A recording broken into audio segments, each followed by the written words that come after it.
Hare Krishna, Hare Krishna, Prabhu Nityananda,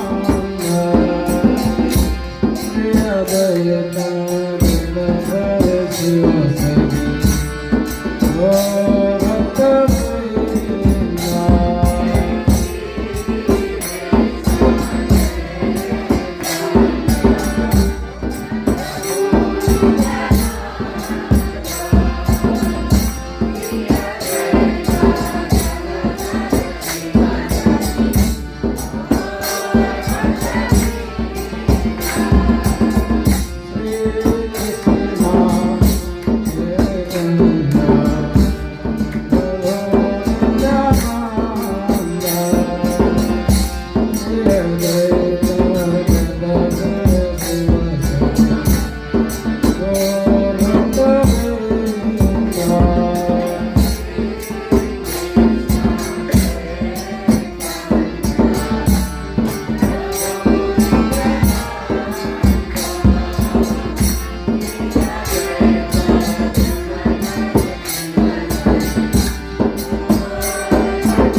Krishna, Hare Krishna, Krishna Krishna, Hare Hare, Hare Rama, Hare Rama, Rama Rama, Hare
जय गौर प्रेमानंद हरि हरि और भक्तवृंद की जय।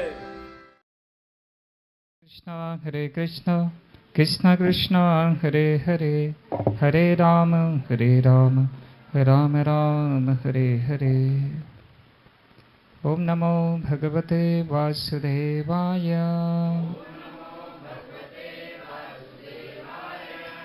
ओम नमो भगवते वासुदेवाय।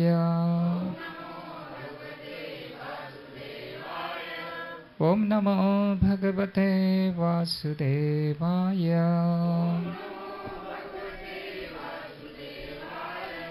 नारायणं नमस्कृत्य नरं चैव नरोत्तमं देवीं सरस्वतीं व्यासं ततो जयमुदीरयेत्। ॐ ज्ञानतिमिरन्धस्य ज्ञानाञ्जनशलाकया चक्षुर्मीलितं येन तस्मै श्रीगुरवे नमः। वाञ्छाकल्पतरुभ्यश्च कृपासिन्धुभ्य एव च पतितानां पावनेभ्यो वैष्णवेभ्यो नमो नमः। जय श्री कृष्ण चैतन्य प्रभु नित्यानंद श्री अद्वैत गदाधर श्रीवासादि गौरभक्तवृंद। हरे कृष्णा कृष्ण कृष्ण हरे हरे हरे राम राम राम हरे हरे।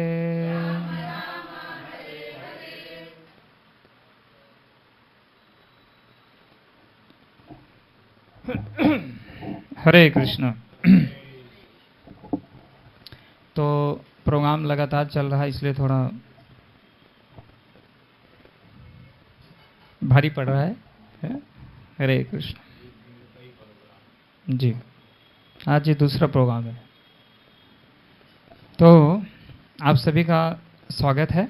आवाज़ सबको सुनाई पड़ रही है? पीछे? हाँ बढ़िया। और पीछे?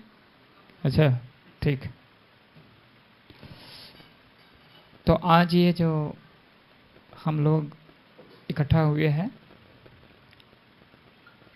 तो मिश्रा जी ने अपने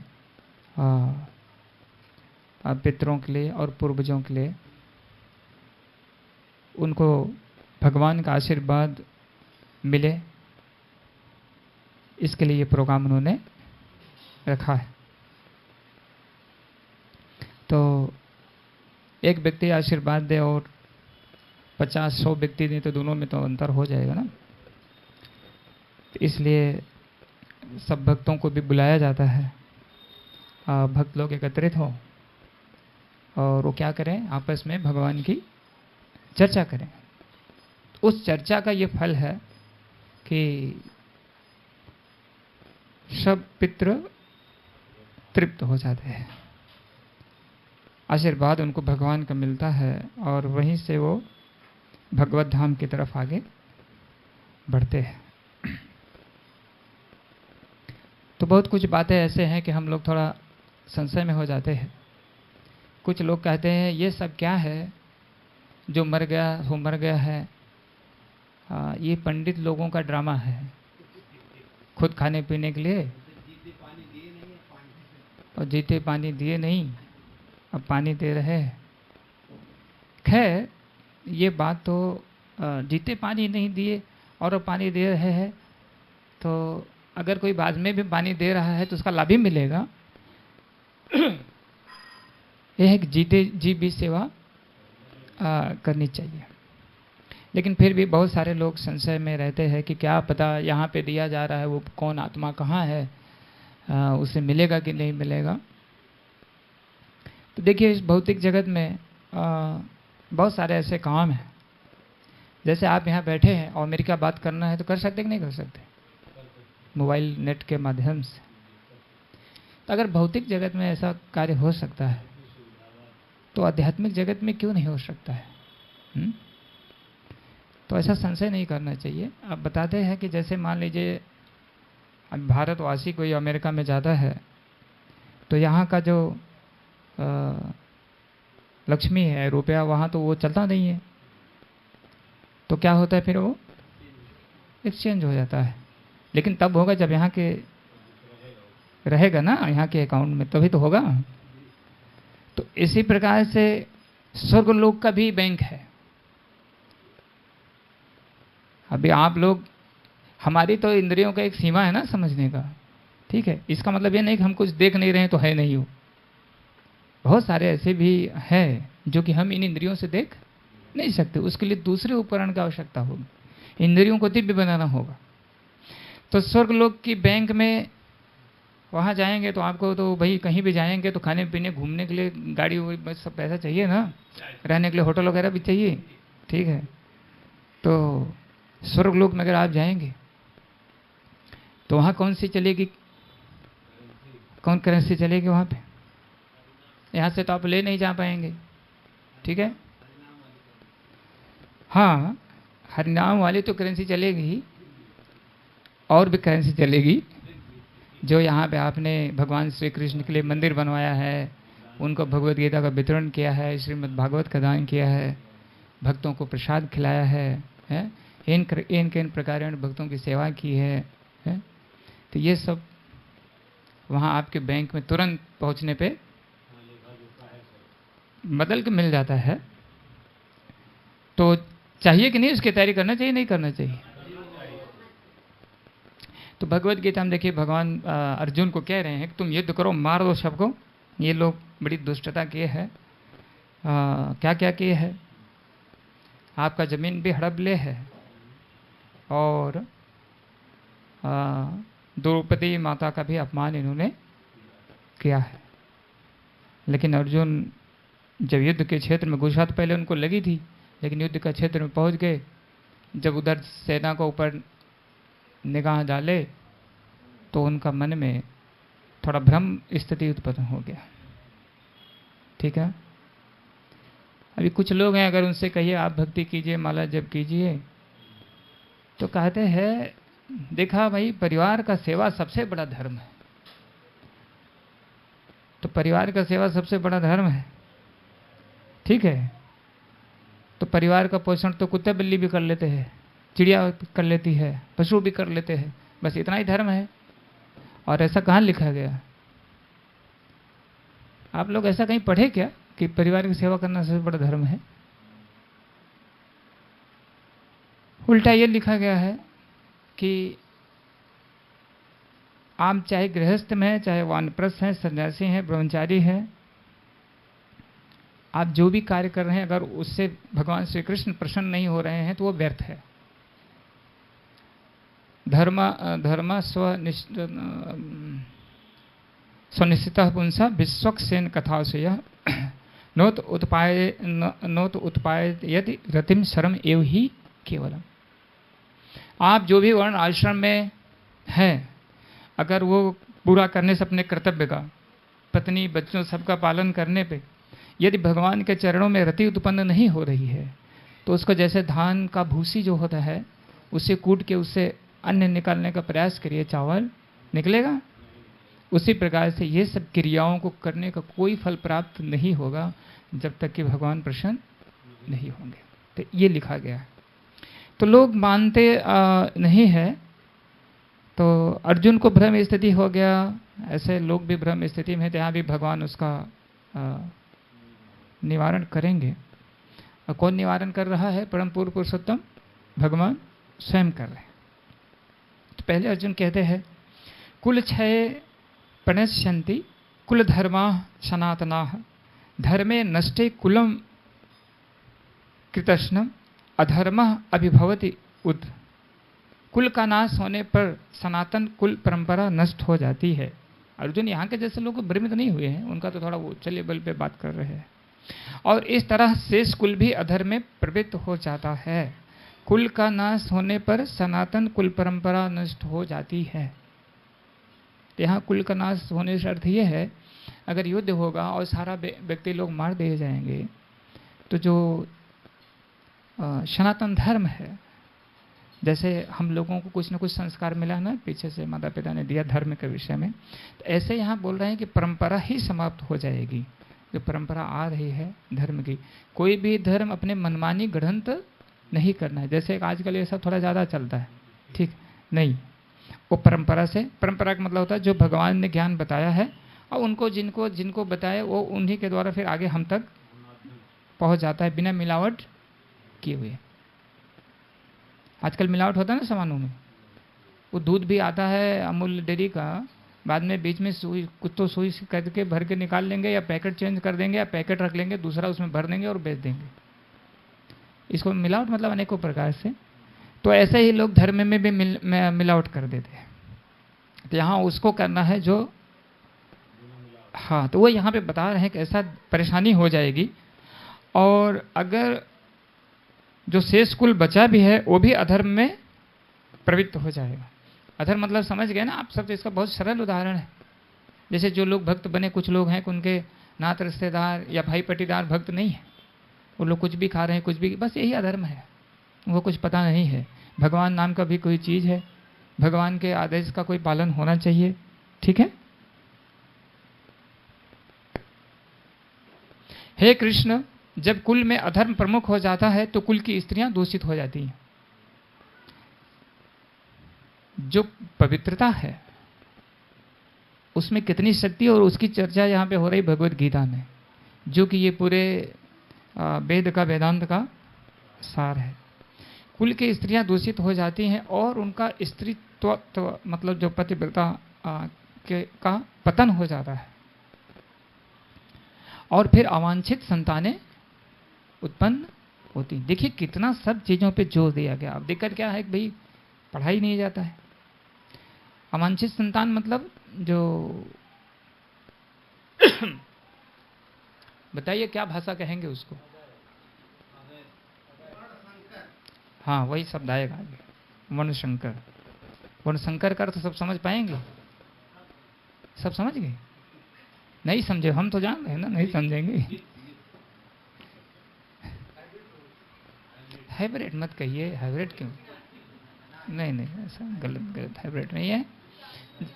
हाँ जी, शास्त्र के अनुसार जो ये है, मतलब जो ब्राह्मण क्षत्रिय वैश्य जो ये परंपरा, तो उसके अनुसार होना चाहिए। नहीं, ना समझे रहे लोग। अब समझ में आ गया ना कि नहीं आया अभी भी? जैसे अगर ब्राह्मण व्यक्ति है तो उसको ब्राह्मण कन्या से ही विवाह होना चाहिए, ऐसा है। या फिर उसके ऊपर भी एक होता है जो वैष्णव का सिस्टम है, यानी लड़का और लड़की अगर भगवान के शुद्ध भक्त हैं तो ये ब्राह्मण के ऊपर भी गुण हो जाता है। अगर वास्तव में शुद्ध भक्त है तो उनके भी विवाह में कोई रोक टोक नहीं है। शास्त्र ऐसा कहता है। अभी समाज में कैसे क्या हो रहा है, क्या स्थिति परिस्थिति बस करना होगा, अलग बात है। तो लेकिन उसके नीचे वाला जो बात है ये है। तो अगर ऐसा भक्त नहीं है और किसी दूसरा इससे विवाह हो रहा है, जैसे आजकल आप सुनते हैं, तो उसको कहते हैं वर्णशंकर, यानी दूषित।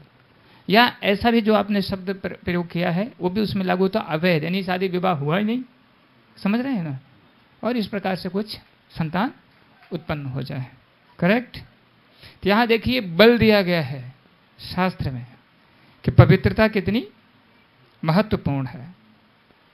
जब अवांछित संतानें उत्पन्न होंगी तो उनकी वृद्धि से निश्चय ही परिवार के लिए तथा पारिवारिक परंपरा विनष्ट करने वालों के लिए नारकीय जीवन उत्पन्न हो जाएगा। कहाँ से तार जुड़ा हुआ है देखिए सिस्टम। अगर ये गलत हुआ है पीछे तो परिवार के नारकीय जीवन मतलब जो पितर वगैरह भी हैं वो भी नरक में गिरने लगेंगे वहीं से। ऐसे पतित कुलों के पुरख यहाँ पे बताया गया पतंत पितरों। ये देखिए भगवत गीता में शब्द आया है ऐसा नहीं कोई मनमानी यहाँ हो रहा है कि नहीं पितरलोक है, पितरलोक है, ये भगवान स्वयं बता रहे हैं। आगे पितृ यांत पितृव्रता, जो पितरों की पूजा करते हो पितृलोक जानते, भूतान यांत भूत, जो भूतों की पूजा भूतलोक को जाते, ऐसा बताया गया। पतंत पितरो हयश्याम लुप्त पिंडोदक क्रिया। और इससे क्या होगा कि जो ये पिंडदान है, जो भी पितरों के कल्याण के लिए किया जा रहा है, ये क्रिया समाप्त हो जाएगी। जैसे आज हो रहा है ना, अरे ये सब कुछ करना ही नहीं है, तो इससे क्या होगा, पितरलोक क्या होगा, वो अधोगति प्राप्त हो जाएगी। कुछ समझ में आ रहा है? आपस सब कुछ समझ में आवत बा? मतलब अगर प्रमोशन भय बा, मान लो कोई हेडमास्टर बना बा और ठीक से न काम करे तो नीचे मास्टर बन जाए या कुछ और भी हो जाएगा। कोई देखिए अधिकारी रहते वो गलत काम करते तो उनको फिर वहाँ, जैसे कोई मान लीजिए एसओ है थाना के और किसी फॉल्ट में पकड़े गए तो उनसे वहाँ पे चपरासी का काम कराया जाता है, जो जिला स्तर का, जो जहाँ पे डीएम। तो वास्तव में बढ़िया, ये मैंने उदाहरण के लिए बताया। इसी प्रकार से जो जीवात्माएं अलग आपके कुल के शरीर छोड़ के आगे गई हैं, वो बेचारे वहाँ से नीचे गिर जाएंगे या उनको तड़पना पड़ेगा।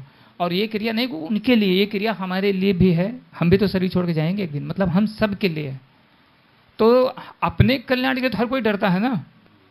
तो वास्तव में ये सब जो प्रक्रिया है, ये सच मुझे अपने लिए भी है और पितरों के लिए भी है। यहाँ ये बता रहे हैं, ये सब क्रिया समाप्त हो जाएगी तो बड़ा दुखमय स्थिति उत्पन्न हो जाएगी। तो पतिव्रता जो पवित्रता की जो शक्ति है, बहुत सारा शास्त्र में उसका अलग अलग दृष्टांत उदाहरण आया है। एक ब्राह्मण देव जी थे, तो धर्मनिष्ठ ब्राह्मण थे, जीवन अच्छा चल रहा था, लेकिन बीच में कुछ उनकी पतन की स्थिति हो गई। ठीक है, अपने आचरण से नीचे गिर गए, यानी व्यभिचार में लग गए। कुछ समय बाद उनको भयानक रोग हो गया, भयानक रोग हुआ, कुष्ठ रोग। तो कुष्ठ रोग में आप जानते हैं जब भयानक होता है तो थोड़ा हाथ पांव ऐसा हो जाता है और जलन वगैरह होता है, पीप वगैरह कुछ निकलता है शरीर से। तो उनकी दवा करने लगी उनकी पत्नी, और तो अंत में ऐसा लगा कि अब ये शरीर छोड़ दें। एक दिन पत्नी ने पूछा कि आपकी अंतिम इच्छा क्या है, आपकी अंतिम इच्छा क्या है। तो ऐसी स्थिति में बोले वो, मेरी अंतिम इच्छा अगर आपको पूरा करना है तो थोड़ा गांव के दूर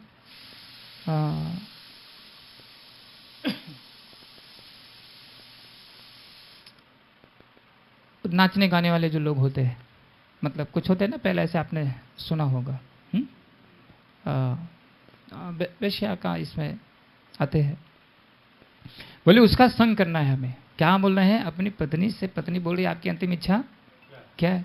तो बोल रहे हैं हमको अब तो ऐसी स्थिति है, कोड़ पूरा शरीर में है, जर्जर है।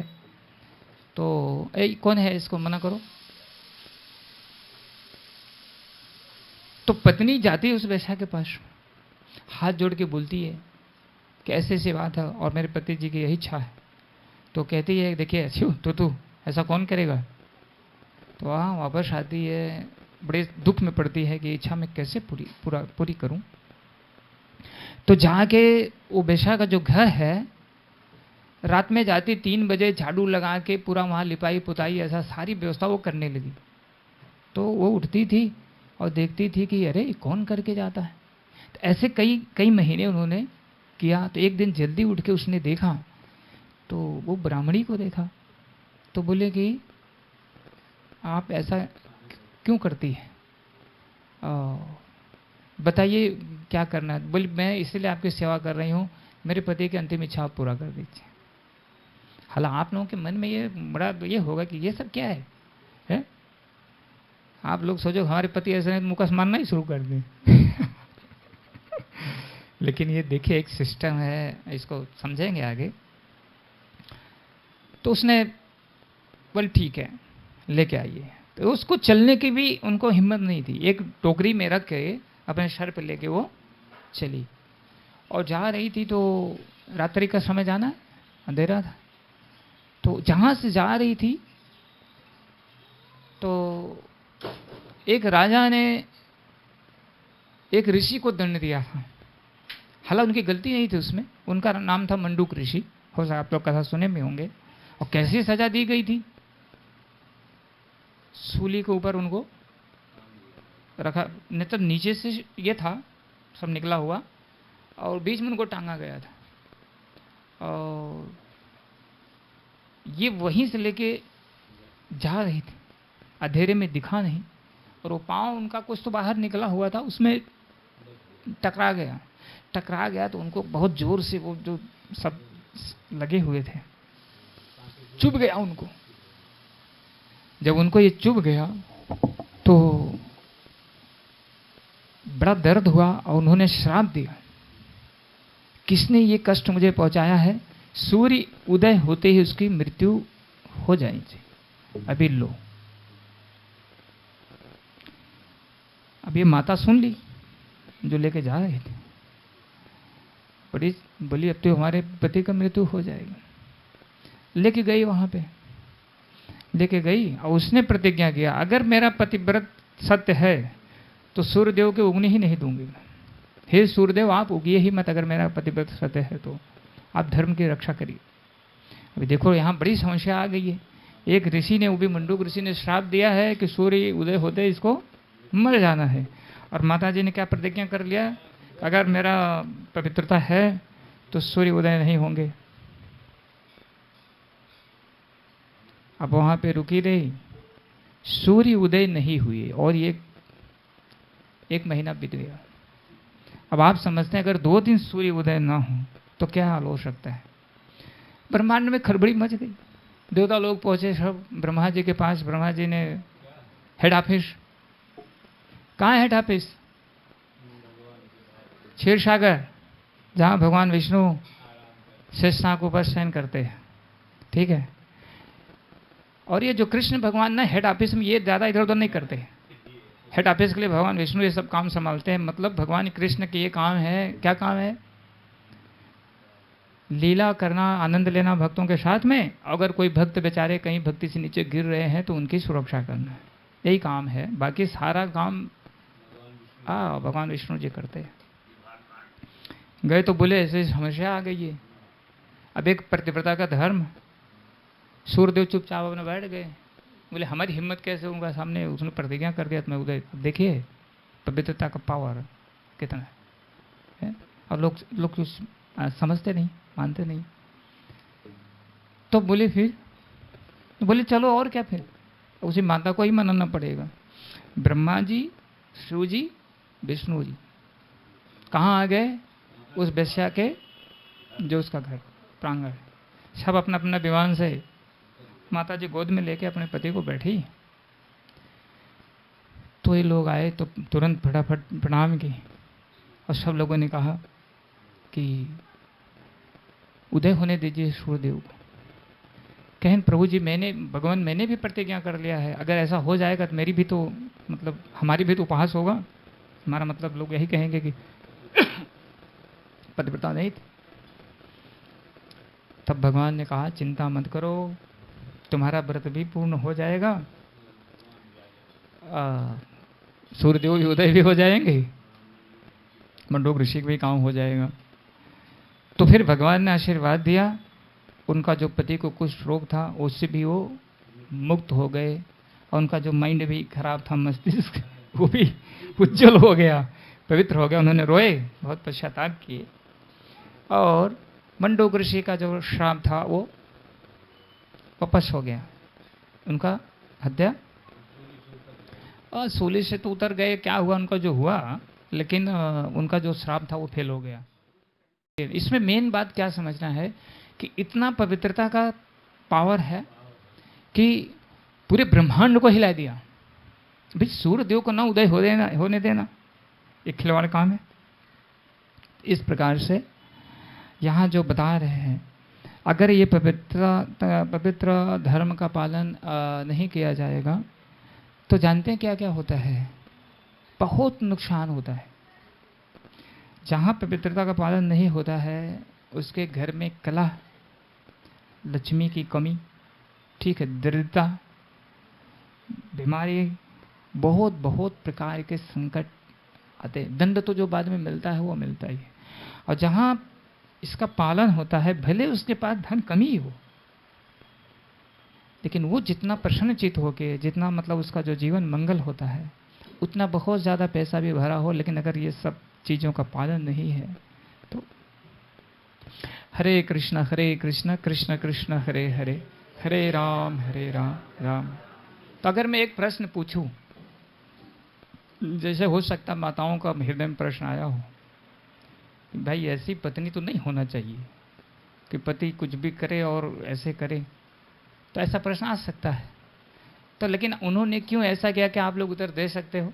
आपका जैसे माइनस पॉइंट तो सोच सकते हो, लेकिन प्लस पॉइंट पे है कि वो ब्राह्मण की पत्नी ने ऐसा क्यों ऐसा कार्य किया। मरने वाले की अंतिम इच्छा पूरी की जा सके।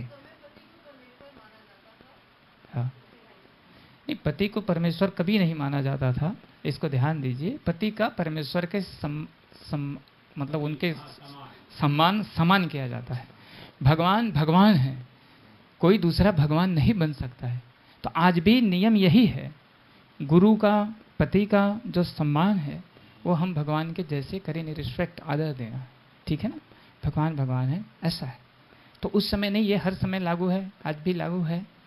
और ऐसा पति के लिए दूसरा भी श्लोक बताया गया है शास्त्र में। यहाँ मैं बताना चाहता था कि वो माता ने ऐसा क्यों किया। तो आपने जो बात बताया है उसका दो मैं उत्तर एक दे देता हूँ।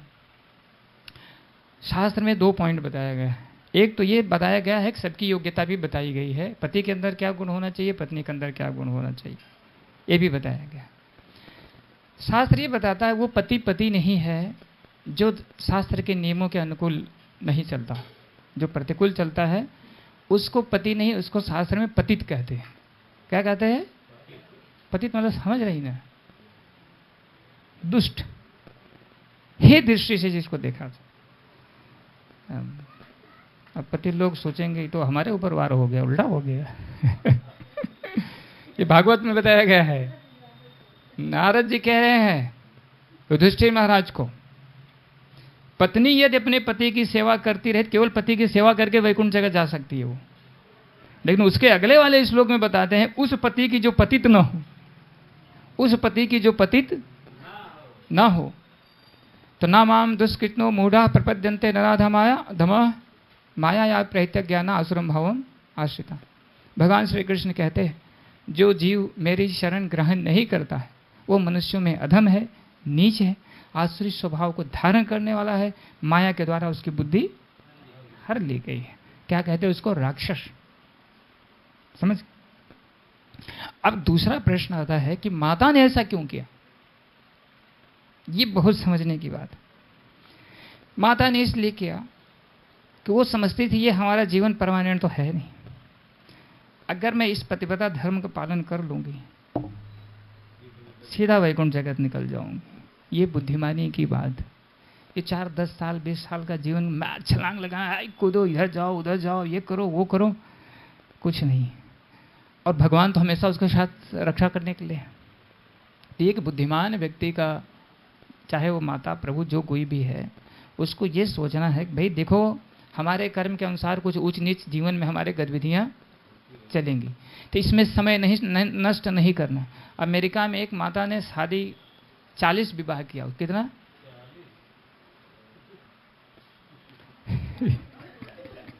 शायद और भी होगा मेरे 40 यार। क्यों किया?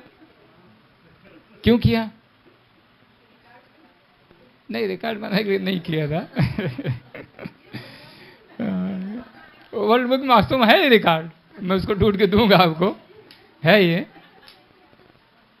तो। लेकिन इसलिए उसने नहीं किया था। उसने किस लिए किया? एक से इच्छा मतलब पूर्ति नहीं हुआ, जो भी आचरण व्यवहार XYZ में। दूसरा तीसरा, किनको किनको बच्चे कोई पता नहीं किनके बच्चे कौन क्या है। जब उसकी मृत्यु हुई उसको अग्नि देने वाला कोई बच्चा नहीं। सोचिए। तो यस, तो जो बुद्धिमान है शास्त्र के हिसाब से वो ज़्यादा उछल कूद नहीं करते। वो ये सोचते हैं ठीक है ये तो आया है, गतिविधियाँ जाएगा, सुख दुख सर्दी और गर्मी के सबको ये इसलिए शास्त्र का अध्ययन करना जरूरी है।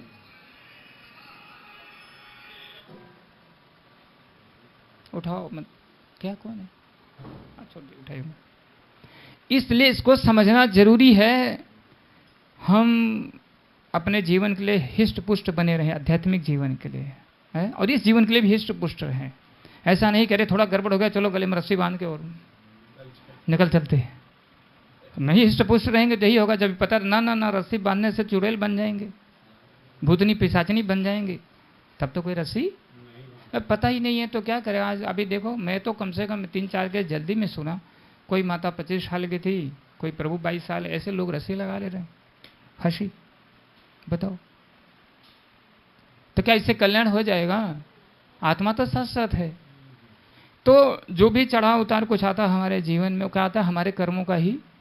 तो वापस और कर्म खराब करना है, अच्छा करना है? हाँ, स्थिति विपरीत आई, लेकिन निर्णय हमको क्या लेना वो हमारा हाथ में। चलो भाई, जो हो गया पीछे हो गया, लेकिन अभी हम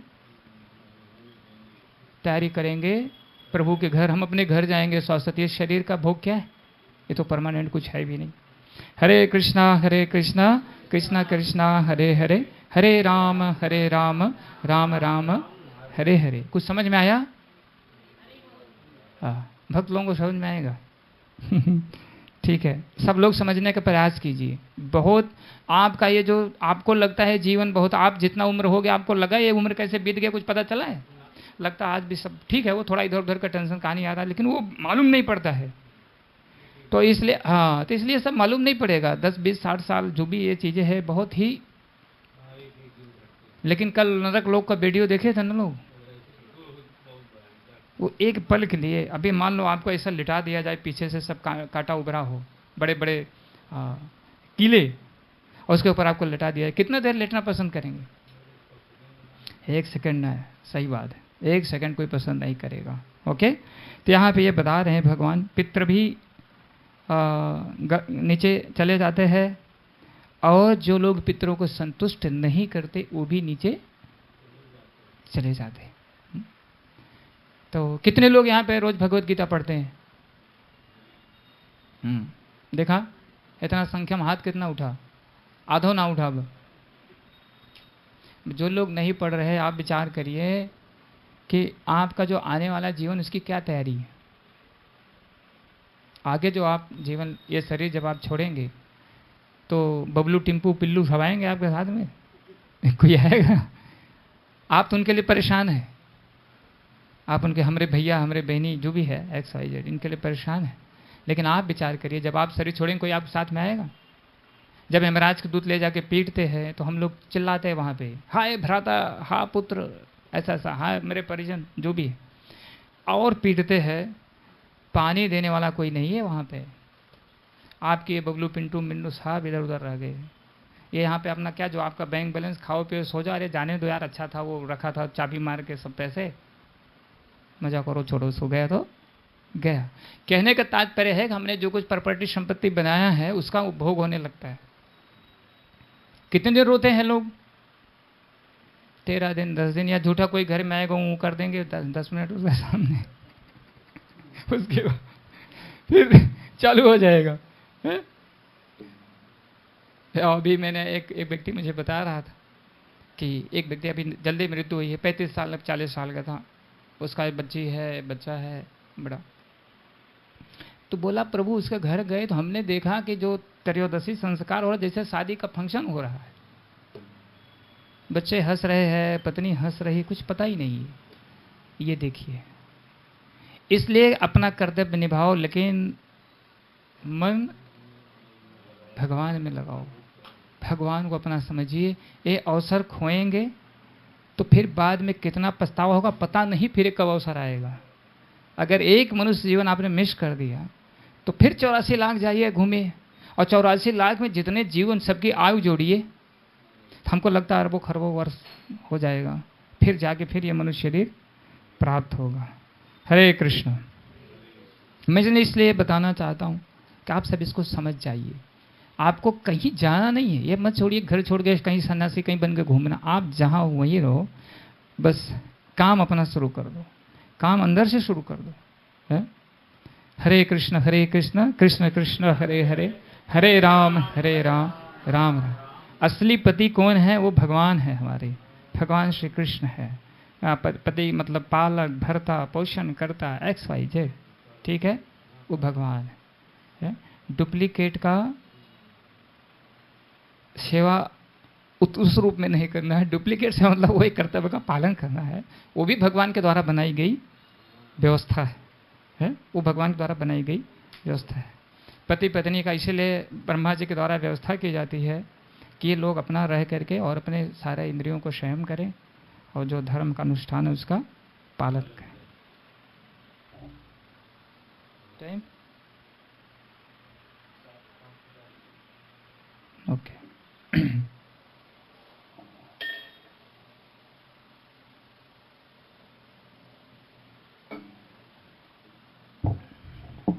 तो देखिए दूसरी एक कथा आती है स्कंद पुराण में। एक धर्मदत्त नाम के व्यक्ति थे, तो उनका धर्म में बहुत रुचि था। एक दिन सत्संग में गए, ऋषि लोग कीर्तन भजन का प्रोग्राम किए थे, जैसे यहाँ पे प्रोग्राम चल रहा है, तो खूब लोग जोर जोर से नाच रहे थे, कूद कूद गए। यहाँ कभी हम लोग बोलते थोड़ा नाचिए, कूद कूद के नाचिए। कुछ लोग नाचते बेचारे, कुछ लोग कूदते। ये कौन फंक्शन है, कूदने वाला कौन सा फंक्शन चल रहा है? लेकिन वास्तव में झूठा ही कूद के देखिए कैसा लगता है, आपको पता लग जाएगा। जैसे भाई उसका प्रैक्टिकल करना पड़ेगा ना, कोई चीज़ आपको जानना है। जैसे बता दिया कि भैया नाचने कूदने में आनंद आता, लेकिन जब कोई नाचे कूदेगा नहीं तो उसको आनंद मिलेगा कैसे? तो झूठा ही नाच कूद के भगवान सामने थोड़ा देखिए कैसा लगता। तो इस प्रकार से वहाँ फंक्शन चल रहा था। और प्रोग्राम हमको कितना बजे तक बोलना ये भी बता दीजिए। 15-20 मिनट और? अरे प्रतिबंध रखिए, नहीं तो हम बीमार हो जाएंगे। ये पालन करना जरूरी, ठीक है। ये तो कथा मैं रात भर कहता रहूँगा, लेकिन पता लगा सुनने वाले सब भाग जाएंगे। एक बार तुकाराम महाराज जी कथा कर रहे थे, इतना कथा में लीन हो गए, उनकी आंख बंद हो गई। शाम 8 बजे से कथा शुरू हो गया, रात को 2 बज गया। 2 बजे धीरे धीरे अपने स्तर में आए, उन्होंने आंख खोला तो देखिए एक व्यक्ति सामने बैठा था, बाकी सब गायब थे। तो उन्होंने कहा बहुत बहुत धन्यवाद आपको, आप बड़े शुद्ध भक्त है, कम से कम आप बैठे कथा सुनने के लिए, बहुत बहुत धन्यवाद है। उन्होंने कहा महाराज देखो ऐसी बात नहीं है। बोले फिर कैसी बात? बोले जिस चद्दर पर बैठ कर आप कथा कर रहे हो हमारी ना, उसके लिए इंतजार कर रहा हूँ। तो ऐसी स्थिति हो जाएगी। तो जहाँ पे ये नृत्य चल रहा था उस सभा में नारद जी भी आ गए। नारद जी भी आए, वो भी नाचने लगे। तो जब थोड़ा थोड़ा विराम हुआ, बोले भैया ऐसा यहाँ पे ये इतना बड़ा उत्सव, इतना उत्साह से क्यों मनाया जा रहा है? तो ऋषियों ने कहा जो सतयुग में 50-60 हजार वर्ष तपस्या करने का फल मिलता था, वो त्रेता युग में 1 साल में वो फल मिल जाता। कितना? 60 हजार वर्ष और 1 साल। द्वापर युग में बोले 1 महीना। बोले कलयुग में? बोले कलयुग में महाराज अगर एक बार कोई कृष्ण भगवान के नाम का कीर्तन करके नाच देता है तो उतना फल उसे प्राप्त हो जाता है। इसलिए हम लोग उत्साह से नाच रहे हैं, और इसलिए हम भी कहते हैं आप लोगों को नाचिए, कूदिए, गाइए, ठीक है। तो बोले इतना फल मिल जाता है। तो बहुत जोर जोर से नाचने के कीर्तन चलता रहा। लेकिन नारद जी ने बताया ये जिस कल्प की कथा है उस समय कलयुग का 4था चरण चल रहा था। अभी ये कलयुग का पहला चरण है जिसमें हम लोग, ठीक। तो 4था चरण बड़ा भयानक हो जाता है। अभी भयानक तो इसी में देख लिया आप, 20 साल जो आगे आए होंगे 40 साल तक, तो देखे होंगे तब क्या था, अभी क्या हो गया, और आगे बेचारे सोच रहे हैं 20 साल में क्या हो जाएगा। नारद जी ने कहा देखो सब कुछ ठीक है भैया, लेकिन एक समस्या है। क्या समस्या है? बोले देखिए कलयुग में ये भक्ति हो नहीं पाएगी। सब कलयुग का लक्षण उन्होंने सुना दिया। मैं तो सब सुनाऊंगा नहीं, आप लोग पढ़ लीजिएगा, भागवत में है। एक सिंपल सुना दूं? अच्छा 10 मिनट, वेरी गुड, अच्छा है। ये लिखा गया कलयुग में अगर विवाह जो होगा वो विवाह के संस्कृत के हिसाब से नहीं होगा। केवल कैसे शब्द का मैं प्रयोग करूं, वो केवल इंद्रियों के आनंद के ऊपर आधारित होगा। बाकी ना कि हमारे पति है इनका धर्म सेवा करिए, हमारी पत्नी है, ऐसा कुछ नहीं होगा। अगर इंद्रियों के आनंद में कुछ प्रॉब्लम आएगा तुरंत संधि विच्छेद। बात समझ में आई? इतनी भयानक स्थिति है, ठीक है। अब वो बहुत लक्षण है, रामायण में भी है, भागवत में भी है, हम लोग आगे पढ़ते हैं। और क्या होगा, कलयुग में लोग भगवान की पूजा नहीं करेंगे, भूतों प्रेतों में ज़्यादा विश्वास रखेंगे। इसलिए भूतों प्रेतों का जहाँ डिपार्टमेंट है वहाँ पे भीड़ आपको ज़्यादा मिल जाएगी लगी हुई अभी। तो बहुत समस्या है। धर्मदत्त भी उसमें शामिल थे, वो भी सुन रहे थे। बड़े बड़े ऋषि लोग वो तो अपना निकल गए स्वर्ग लोग।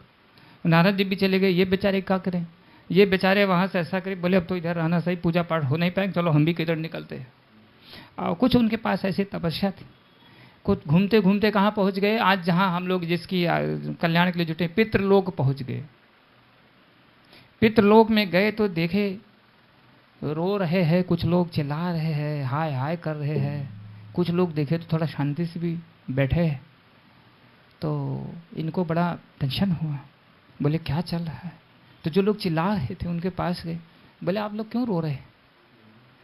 तो रो रो के वो लोग बताने लगे, मेरे कुल में कोई पितरों, हम लोगों के कल्याण के लिए कोई श्राद्ध और कुछ धर्म अनुष्ठान करने वाला नहीं है, इसलिए हम लोग इस गति को प्राप्त यहाँ तड़प रहे हैं, भूख प्यास से तड़प रहे हैं। समझ में आ रही बात। सबको जाना है, हला आप लोग नहीं जाओगे जो हरे कृष्ण मंत्र जप रहे हैं, इनका टिकट दूसरी जगह है, ठीक है। लेकिन जो नहीं जप रहे हैं उनको बताना है, इसलिए कथा ध्यान से सुन लीजिए, नहीं तो पहुँचेंगे बड़ा कष्ट होगा। तो बोले फिर, बोले एक लड़का बचा है हमारे कुल में, लेकिन वो भी बड़ा नालायक है, वो भी नहीं कर रहा है कुछ, हाँ कि कुछ व्यवस्था करे। यहाँ उसमें उन्होंने कहा कि उसको विवाह भी नहीं किया है। अगर विवाह करके, विवाह भी एक यज्ञ है, इसको हमेशा सबको जानना चाहिए, ये कोई नौटंकी नहीं है। विवाह एक यज्ञ है, पति पत्नी मिल करके उस यज्ञ का अनुष्ठान करके अपने कुल का उद्धार कर सकते हैं, ऐसा शास्त्र में इसलिए बनाया गया। बोले कुछ नहीं कर रहा है वो, ऐसा क्या कि और जोर जोर से रोने लगे। अभी पता है ना, अगर कल बोलूँ निराजली व्रत रखना है, कितने लोग तैयार होंगे रखने। कल सुबह से पानी भी नहीं मिलेगा, चाहे एक माता जी, अच्छा सब रखेंगे नहीं मैं तो नहीं रख पाऊंगा तो हो अच्छा ये बात है, ठीक है। अच्छा चलो मान लो एक दिन रख दिए, बोले 15 दिन ऐसे रहो तो आप एक दिन रखेंगे।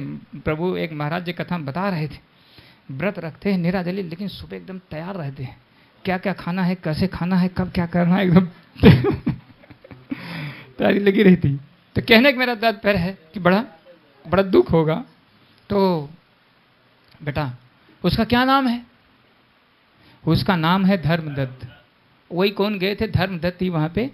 जब धर्मदत्त ने अपना नाम सुना तो उनका सिटी पिटी की उनकी बंद हो गई, रंगूटे खड़े हो गए, समझ गए कि यही दुख हमको भी झेलना पड़ेगा। तो बोले जाके उसको समझा देना, हम लोगों को ये दंड मिल रहा है, अगर हमारे कल्याण के लिए कार्य वो नहीं करेगा उसकी भी यही गति प्राप्त। अब तो दंडवत मार दिए वो धर्मदत्त जी। वो भी रो करके बोले क्षमा करिए भाई, अपने पूर्वजों को देखे वो लोग विलाप कर रहे हैं, तो भी रोने लगे, खड़े हो गए। बोले देखिए मैं तो कुछ करने के प्रयास में था, लेकिन नारद जी आए और ये ऐसा सब बताया उन्होंने। बोले कलयुग में कुछ हो नहीं पाएगा, तो मैं इसलिए इधर उधर भागा। तो पितरों ने क्या कहा, बोले बेटा नारद जी ने जो कहा वो ठीक है, लेकिन उसके आगे भी एक बात है।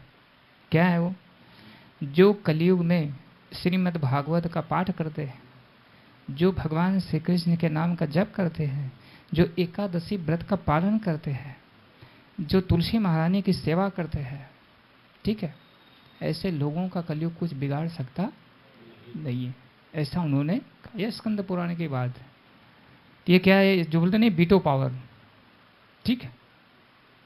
तब थोड़ा थोड़ा ऐसा है क्या, बोले हाँ भागवत पाठ करिए बेटा, तुम जल्दी जाओ, देरी मत करो। एकादशी व्रत अभी इंदिरा एकादशी आने वाली ना, तो सब लोग एकादशी व्रत रखते हैं यहाँ पे।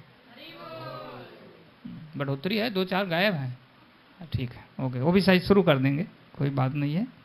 तो तुम बेटा जाओ जल्दी, देखो नहीं हमारे जैसी दशा तुम्हारी भी हो जाएगी। धर्मदत्त जी तो खड़बड़ाए वहाँ से, उनको सब लगा टेंशन, भगे वहाँ से आ गए। उसके बाद में एकदम वेद विधान का श्रीमद् भागवत सुबह लेके बैठ जाए अपना पढ़ाई करने के लिए, और बाकी ये सब जैसे जो आप लोग सेवा करते हो, मंगला आरती, ये सारी विधियाँ। इंदिरा एकादशी भी आ गया, और उन्होंने एकदम वेद विधान से निराजली, अभी हम लोग शायद निराजली नहीं रख पाएंगे, और बुला के ब्राह्मणों के एकदम विधिवत सब पूजा पाठ करके और दूसरे दिन द्वादशी के दिन उन्होंने संकल्प किया, ये जितना पुण्य हमने जो भी ये सब किया है ये हमारे पितरों को। तो धर्मदत्त ने पूछा था कि आप लोग निकलेंगे इस दुख से, हमको कैसे पता लगेगा? बोले चिंता मत करिए, अगर आप वास्तव में हम ये जो बोल रहे हैं आप करोगे ना, तो हम लोग जब निकलेंगे तो बताएंगे आपको। तो बोले अच्छा। तो जब सब हुआ तो सब संकल्प करने के बाद में देखने लगे कि कैसे जानकारी मिलेगी। देखे धीरे देख रहे, उसके बाद देख रहे स्वर्गिक विमान, वैकुंठ वाला नहीं था, ठीक, स्वर्ग का विमान। तो देख रहे उसमें बैठ बैठ के, अरे वो भी साधारण नहीं होता है, उसमें भी सब पार्षद लगे, सब व्यवस्था लगभग वैसे, लेकिन उससे थोड़ा उच्च व्यवस्था वहाँ रहती है। उसके बाद उनके जो पितर थे, अरे बेटा साधुवाद साधुवाद, धर्मदत्त धन्यवाद धन्यवाद, देखो तुम्हारे पुण्य से हम लोग स्वर्ग में जा रहे हैं। पुष्प वर्षा होने लगी इनका ऊपर, धर्मदत्त के ऊपर, और वहीं से वो लोग स्वर्ग चले गए। धर्मदत्त और विधि विधान का अच्छा से पालन किया, और ये भी समय आने पे भगवत धाम चले गए। हरे कृष्णा कृष्ण कृष्णा हरे हरे, हरे राम राम राम हरे हरे। तो बात तो बहुत समझ में आ गई होगी। जो वो किए थे जाके वापस आके वो सब आपको करने का आज ही अवसर प्राप्त है, आप कर भी रहे हैं। लेकिन जो लोग नहीं कर रहे हैं वो लोग समझ जाइए, बहुत सारे ऐसे लोग हैं पूजा पाठ के अन्य विधियों में लगे हुए हैं, ठीक है, कहीं भी जल डालना, कहीं भी अनुष्ठान, जो भी और क्रियाएं हैं। लेकिन आपको ये जानना चाहिए कि सबसे अच्छी क्रिया कौन सी है, मतलब जो आध्यात्मिक क्रिया है जिसको करने से हमको पूर्णता प्राप्त होगी, ये जानना बहुत जरूरी है। कोई काम करने से अगर अधूरापन रह जा रहा है तो ठीक नहीं है ना। पूर्णता हमारे जीवन की क्या है ये भी हमें जानना, जैसा सब लोग जानते नहीं होंगे। क्या पूर्णता है हमारे जीवन की, कौन बताएगा? पीछे लोग बताएंगे। इस मनुष्य जीवन की चाहे स्त्री हो चाहे पुरुष हो, उसकी पूर्णता क्या है?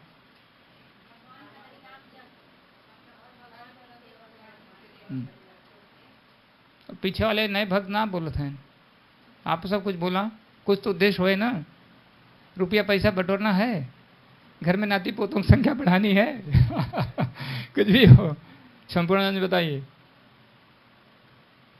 मनुष्य जीवन का उद्देश्य है, जो जन्म जन्मांतर से कृष्ण प्रेम भूल गए हैं, प्रभु से दूर हैं, प्रभु का सानिध्य अर्थात वैकुंठ लोक को प्राप्त करना है। यही मनुष्य जीवन का उद्देश्य। तो जो लोगों को पता नहीं है, और जब ये पता ही नहीं उद्देश्य हमारा, तो काम क्या होगा? तो ये जानना चाहिए ये हमारे जीवन का उद्देश्य है, और इसी को पूरा करना है। और पूरा करने के लिए जो विधि है उसको अपनाना है। अगर मान लो मिश्रा जी के घर में आना है तो क्या बिना जान पहचान बिना एड्रेस पता आ जाएंगे? और मान लो अगर एड्रेस थोड़ा मिल भी गया लेकिन अगर पहचान नहीं तो घुसेंगे अंदर क्या? बोले पता नहीं कौन चोर डाकू आ गया भाई, ऐसा तो नहीं लेंगे, ये तो कोई गारंटी लेगा। इसलिए वैकुंठ जगत के मालिक कौन है? भगवान श्री कृष्ण है। दुर्गा जी, शिव जी, ब्रह्मा जी, हनुमान जी, गणेश जी नहीं है, ये जानना चाहिए। और वो वैकुंठ जगत है जो ही वही शाश्वत है हमेशा के लिए। तो वैकुंठ जगत के जो मालिक हैं, जब तक उनसे आपका संबंध, उनसे एड्रेस पता सब मालूम न हुए, और वैकुंठ जगत में रह कैसे जाए भगवान के साथ है, ये सब जब पता न हुए तो कैसे वैकुंठ जगत जाएंगे? तो वैकुंठ जगत जाएगा तो कैसे? देखा आजकल विवाह में कितनी समस्या हो रही है, पूरा एकदम इंटरव्यू बढ़िया से हो रहा है, बहुत सारा हो रहा है, फिर भी पता लगा कि काम फेल हो जा रहा है, ठीक है। ये तो यहाँ के लिए उदाहरण बताया मैंने। तो वैकुंठ जगत में जाना है। अगर मान लो कोई चला गया यहाँ से और बोल दीजिएगा कि हमारे पिंटू के याद आवत बताओ तब क्या होगा? तब भगवान परेशान हो जाएंगे। इसलिए अनन्य प्रेम भगवान के प्रति हो जाना चाहिए, यही हमारा जीवन का उद्देश्य। और उससे सारे देवी देवता सब खुश होते। भरत महाराज को डकैतों ने पकड़ के ले जाके पुत्र प्राप्ति के लिए बलि करने वाले थे काली जी के सामने।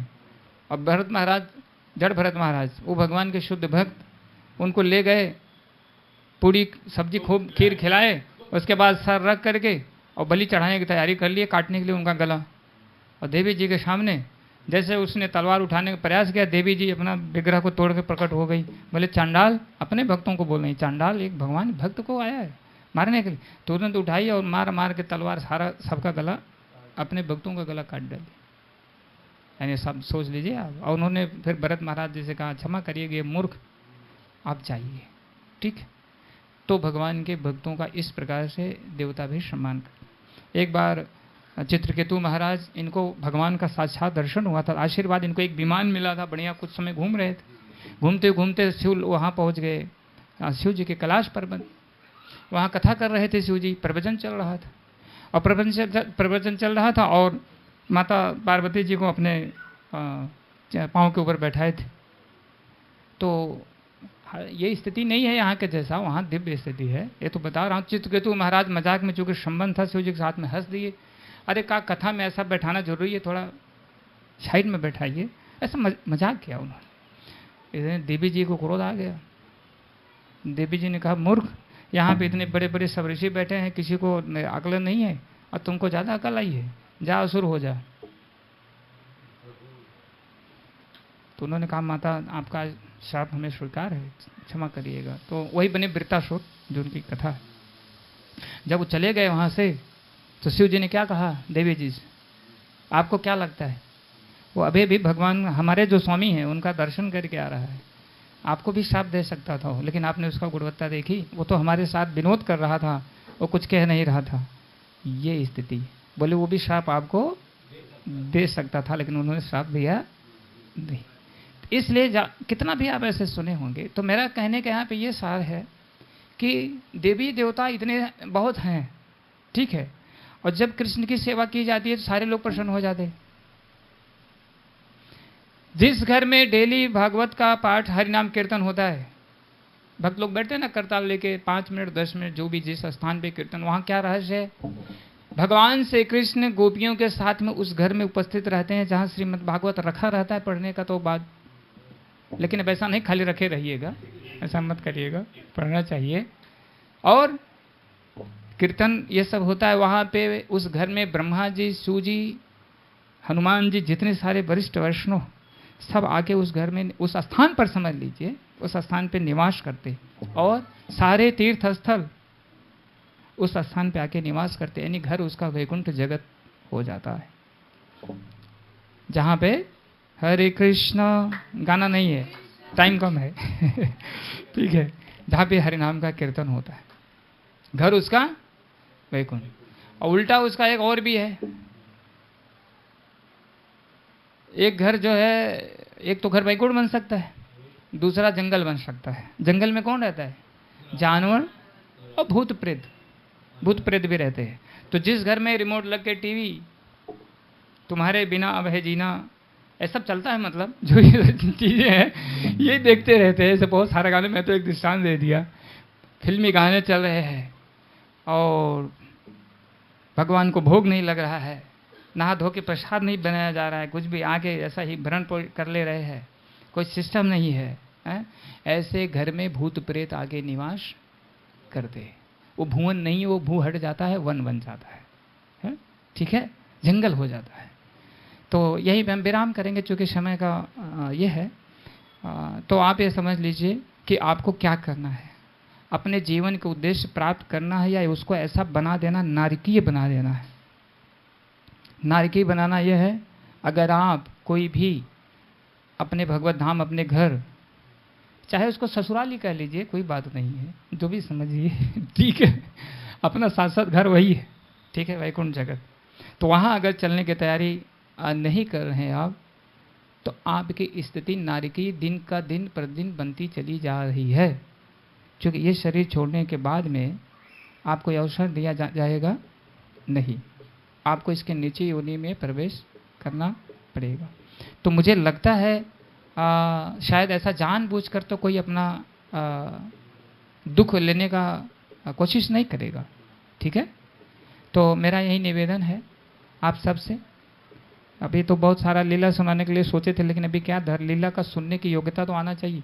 समस्या तो इसी बात की, नहीं तो लीला भी सुन के हम संशय में ही हो जाएंगे, पता नहीं पंडित जी सही कह रहे हैं गलत कह रहे हैं। अभी हम बोल दिए कृष्ण अग्निपान कर लिए, तो पूछें कि आपने देखा था, है कि नहीं। सूर्यदेव की अग्नि तो आप बर्दाश्त नहीं कर पाते, भगवान के अंश हैं। अभी देखो, समझने की एक प्रक्रिया होती है, अगर प्रचंड धूप है कितना देर आप खड़े रह पाओ, वो भगवान के अंश मात्र है, यानी भगवान शक्ति। तो अग्नि भी भगवान के अंदर से प्रकट होती है, तो अग्निपान करने में क्या समस्या भगवान को, क्यों इतना संशय।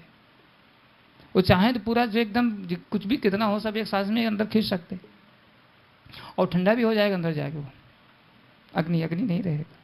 तो ऐसा बहुत सारा है। तो जो लोग भक्ति कर रहे हैं अभी वो बहुत सारा सब कुछ समझे होंगे, भक्ति को और अपना अच्छा से बनाए रखें। बाकी जो और भक्त लोग आए हैं उनसे मेरा निवेदन है कि आप लोग कम से कम, भक्ति मतलब होता है भगवान श्री कृष्ण की सेवा, इसको भक्ति कहते हैं। बाकी जगह पूजा शब्द प्रयोग जो देवी देवताओं का आराधना जो भी करते हैं, तो आप जो है कलयुग का जो धर्म है, युग धर्म है, वो है हरिनाम संकीर्तन, भगवान के नाम का जप। यही भक्ति का प्रमुख अंग है। तो भगवान के नाम का जप करना है। हरे कृष्ण कृष्ण कृष्ण हरे हरे, हरे राम राम राम हरे हरे। माला के ऊपर इस नाम का जप करना। देखो अभी ये जिसको कहा जाता है, लोग बोलते हैं ये हमारे बस का नहीं है, ठीक है। उनको लगता बहुत बड़ा पहाड़ आ गया। क्यों आ गया पता है? क्योंकि ये सारे वेद वेदांत कहने सबसे जो ऊंचा सब है, इसमें सारी तपस्या सब कुछ भरा हुआ है।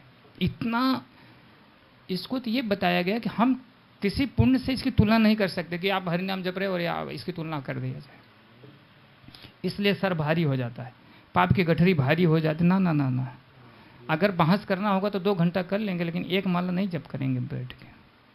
तो मैंने इसलिए बताया अपना सौभाग्य जगाइए कि माला जप कीजिए, उसको बढ़ाइए, है दुर्भाग्य को हटाइए। पाप कर्म जो खतरनाक होता ना वो जप करने नहीं देता है। कुछ लोग नया जप करने बैठते, कहते अरे प्रभु जी जब से जप करे लागे कुछ मार खुपड़ियाँ नाचने लगी हमारी, ऐसा हो गया वैसा हो गया। तो नाचेगी क्यों नहीं? जितने सारे कुल कलमश जो घुसे हैं अंदर, कुल भूत प्रेत इधर उधर जो विराजमान हैं, और जब जमे जमाए बैठे, मैं जब आप जप करना शुरू किया लड़ाई शुरू हो गई। तो लड़ाई शुरू हो गई, थोड़ा समय के लिए उत्पात तो होगा ही, तो उसके लिए आपको डरना नहीं है। वो क्या हो रहा है, आपका सफाई चल रही है, इलाज चल रहा है। तो कृपया करके आप स्वीकार करें। मैंने बहुत कुछ बता दिया है, शायद जितना बताया उसका 5 मिनट का भी संदेश काफ़ी होता हमको सुधरने के लिए, और इतना बताने के बाद भी नहीं समझे तब तो एक रिपोर्ट और भी है। यमराज के 2 पार्षद हैं, एक का नाम श्रवण है, एक का नाम का श्रवणी है।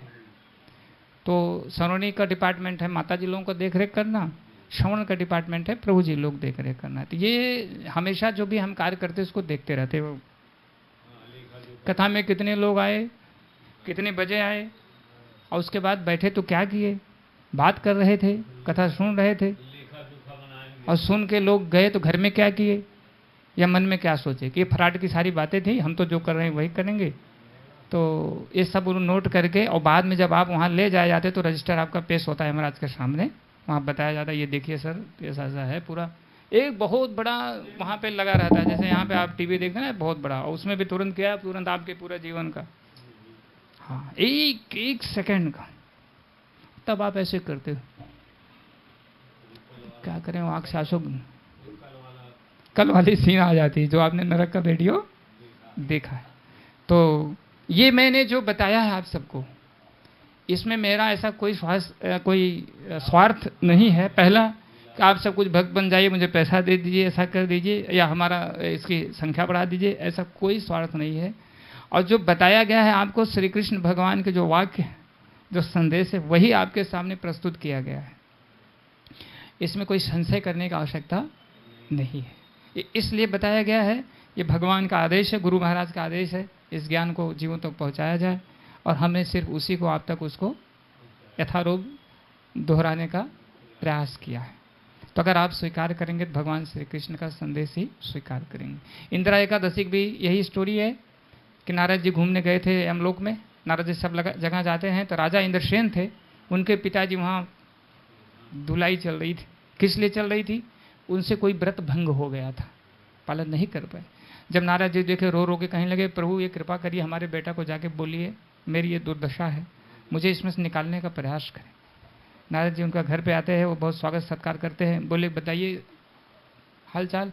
बोले हाल चाल क्या है, तुम यहाँ ऐसो आराम कर रहे हो, पिताजी वहाँ तड़प रहे। पिताजी तड़प रहे, ऐसे कैसे, क्या करना चाहिए? बोले भक्ति करो, एकादशी व्रत रख के उनको अर्पण करो। फिर वहाँ से, तो ये जो आने वाली एकादशी है इसका यही महात्मा है। उन्होंने एकादशी का व्रत का पालन किया और पुण्य अर्पण किया, वो नरक लोक से निकल के वैकुंठ चले गए। तो एकादशी व्रत रखना बहुत ही अनिवार्य, सारे व्रतों में सर्वश्रेष्ठ व्रत है। इसका जो पाप है अगर जो नहीं रखते तो इसका पाप कभी क्षमा नहीं किया जा सकता है। बाकी और व्रत है, आप रखो ना रखो कोई टेंशन का काम नहीं है, लेकिन यदि एकादशी के दिन अन्य कोई खाया है तो उसके पाप का प्रायश्चित नहीं है। तो दाल भात रोटी सब्जी खाएंगे एकादशी के दिन तो फिर यमराज हमारा गुण गाएंगे और फिर यमराज के दूत हमारी सेवा। ग्रंथराज श्रीमद् भागवतम की, शील प्रभुपाद की। किसी कोई प्रश्न है? हरे कृष्णा प्रभु जी। जैसे कल वीडियो में दिखाया गया प्रभु जी कि अलग अलग जो कर्म लोग करते हैं तो उसका दंड मिलता है। तो जैसे ये हो सकता है कॉमन प्रश्न हो, कुछ लोग सोचेंगे कि वहाँ यदि हम हरे कृष्ण महामंत्र जपें तो कोई फायदा होगा। जैसे वहाँ भगवान को बुलाएं कि अरे भगवान क्यों ऐसा कर रहे हैं मेरे साथ, तो इसका क्या असर होगा प्रभु जी? हरे कृष्ण। बहुत बढ़िया प्रश्न है प्रभु जी का। बोले यहाँ भी लॉटरी ले ले, वहाँ भी लॉटरी ले ले। देखो भैया, ऐसा होने वाला नहीं है वहाँ, ठीक है ना? वहाँ होने वाला नहीं, वहाँ पनिशमेंट निर्धारित कर दिया गया है। पहले तो खूब पिटाई होगी आपकी, उसके बाद देखा जाएगा, सोचा जाएगा नाम ले कैसे पौब्या हुआ। जब यहाँ आप अभ्यास किए ही नहीं है, वहाँ तुम्हें फिर चिल्ला गया। जैसे कुछ लोग हैं, उनसे कहा हरे कृष्ण कहिए नमस्कार, ठीक है, ऐसा कह देंगे। एक ब्रह्मचारी थे, उनकी माता जी शरीर छोड़ने वाली थी, तो जाग कन्वम बोले कहा हरे कृष्णा। बोले सुना तो ना है बा। बोले कहो हरे कृष्णा। बोले कहा था, नहीं सुन पाई, नहीं बोल पाई। तो एक्चुअली हरे कृष्ण कहने के लिए भी बहुत बड़ा पुण्य, बहुत बड़ा कृपा चाहिए। तो यमराज की इधर ये व्यवस्था, वहाँ कुछ ना चले। अभी मौका दिया गया आपको, अब आप अभी समझो पढ़ाई का, समझो एक समय है, जो भी समय है निर्धारित कर लीजिए। उसके बाद में जब आखिर ने दिखाया हो तब कही था कि यहाँ पढ़ाई करी तो कैसे काम हो सकेगा क्या? ठीक है, नहीं हो पाएगा। इसलिए आपको ये स्थान है, ये मौका दिया गया। ये एक्चुअली शुद्धिकरण के लिए स्थान ही है। मृत लोग, दो चीज़ें हैं यहाँ। एक तो ऐसे जीवात्मा यहाँ आते हैं, ये मैथुन आगार है, यानी भोग का सागर है, समुद्र है। और दूसरा एक है कि यहीं से आप अपना शुद्धिकरण भी कर सकते हैं। निर्णय आपका ऊपर है, ठीक है। अब जहां आप टिकट यहां से कटा सकते हैं, नरक लोग चाहे स्वर्ग लोग और चाहे वैकुंठ लोग, चाहे अगले जन्म में सुअर कुत्ता बनिए, चाहे भगवान का पार्षद बन जाइए, चाहे देवी देवता बनिए। ये ऐसे प्लेटफॉर्म पे क्या करें, एक प्रकार जंक्शन है, यहाँ से सब जगह के लिए गाड़ियाँ जाती हैं, ठीक है। तो ये आपको नहीं मिलने वाला है, उधर ये मौका प्राप्त होने वाला नहीं। वहाँ तक अगर बाई चांस समझो भूल से कुछ निकल भी गया, बोलेंगे अभी बहुत होशियार बना है? जब जपना था तब तो शराब पिया, दारू पिया, मांस खाया है, और अभी आके ले आओ, हाँ मुकदर से मार पड़े। और कोई प्रश्न? तो ऐसा मौका बिल्कुल नहीं है, ठीक है। वो अभी ही करना है, इस चक्कर में कोई रहना मत कि हाँ। और कुछ जिज्ञासा है?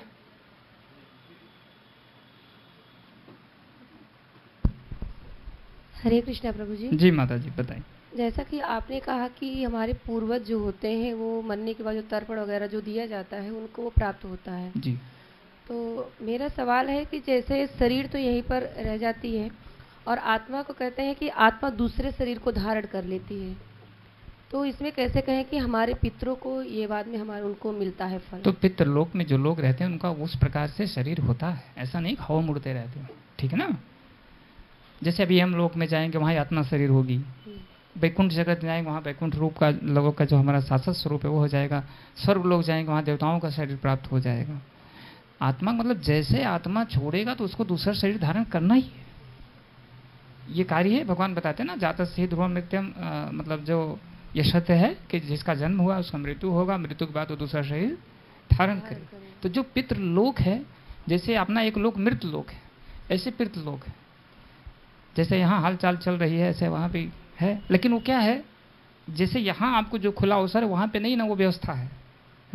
वहाँ आपके जो परिजन करेंगे हाँ वो आपको प्राप्त होगा, ऐसा व्यवस्था है वहाँ की। तो शरीर है वहाँ पे। हरे कृष्णा